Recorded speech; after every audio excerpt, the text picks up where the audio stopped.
Anjing ini mati ditabrak mobil. Gadis di sebelah perlahan-lahan memegangnya. Ia mulai mengatakan mantra, berharap anjing ini bisa hidup lagi. Tidak lama kemudian, anjing benaran membuka matanya, dan menjilati sang gadis dengan ramah. Ia bisa menghidupkan kembali yang sudah tiada. Bukan karena dia adalah Tuhan. Ia bertemu dengan Tuhan. Saat itu ia mengangkat burung kecil yang mati. Ia berharap burung itu bisa terbang kembali. Saat itu tiba-tiba muncul angin aneh. Dan muncul bayangan seseorang. Tuhan yang muncul. Burung kecil pun hidup kembali. Tapi yang anehnya adalah, selain anak gadis itu, tidak ada yang melihat hal itu. Di malam hari ia menceritakan hal itu kepada ibunya. Bahkan mengatakan Tuhan berkata kepadanya, tidak lama kemudian dia akan naik ke surga. Ibunya pun kaget, orang yang hidup bagaimana bisa naik ke surga. Ia pun langsung menidurkan anaknya. Tapi di tengah malam ia demam. Setelah dokter memeriksanya, ini adalah demam biasa. Tapi wajah ibunya sangat panik, mengatakan apa yang dikatakan Tuhan kepada anaknya. Dokter pun hanya tertawa, mengatakan ia percaya dengan ilmu biologi. Saat itu ayahnya mengeluarkan gambar yang digambar anaknya. Seorang gadis berumur 7 tahun. Tidak mungkin bisa melakukan hal itu. Apakah dia benar-benar melihatnya? Keesokannya sang gadis mengeluarkan sebuah gambar, yaitu teman baiknya yang sedang bermain bola basket.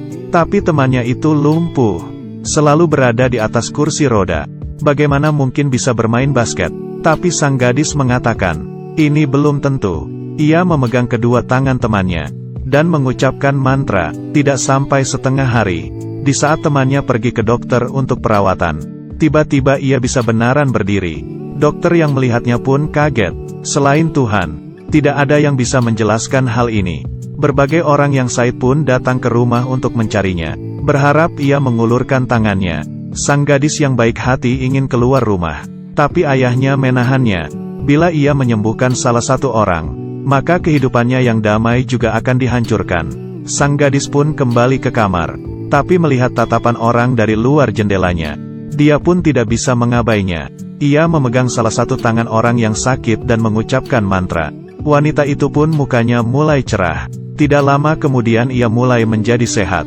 Ia tahu, penyakit di dalam tubuhnya mulai hilang. Sang wanita pun sangat senang dan memeluk erat si gadis. Sang gadis merasakan kebaikan yang ia lakukan, pun mulai menyembuhkan yang lainnya.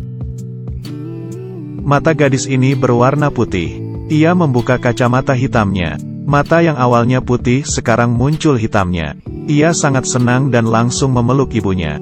Ini adalah hal pertama yang dilihatnya. Dan yang menolongnya adalah gadis kecil di depannya. Tidak ada yang melihat. Di balik sang gadis, ada seorang pria yang tembus bayangan. Itulah wujud aslinya. Dan si gadis adalah orang yang terpilih. Ia sangat senang untuk menolong orang lain. Tapi dengan tindakan ini, menguras banyak tenaga. Ia berjalan beberapa langkah, dan jatuh pingsan. Hasil pengecekan dokter membuat semua orang sedih. Ia menderita kanker otak. Sekarang satu-satunya yang bisa lakukan adalah memperpanjang kehidupannya. Sekeluarga stres. Mereka tidak bisa percaya dengan hal ini. Gadis yang mendengar percakapan orang tuanya, mendengar dengan jelas. Meski ia takut dengan kematian, tapi ia lebih takut ibunya khawatir. Ia membuka kedua tangannya, dan mengatakan ia sangat mencintai mereka. Ia menangis dan memohon kedua orang tuanya, ingin sekali lagi pergi ke danau. Mungkin saja Tuhan memiliki cara. Tapi setelah itu, ia pun jatuh pingsan. Ayah segera membawanya ke rumah sakit. Tapi sang gadis berkata, tolong bawa aku ke danau.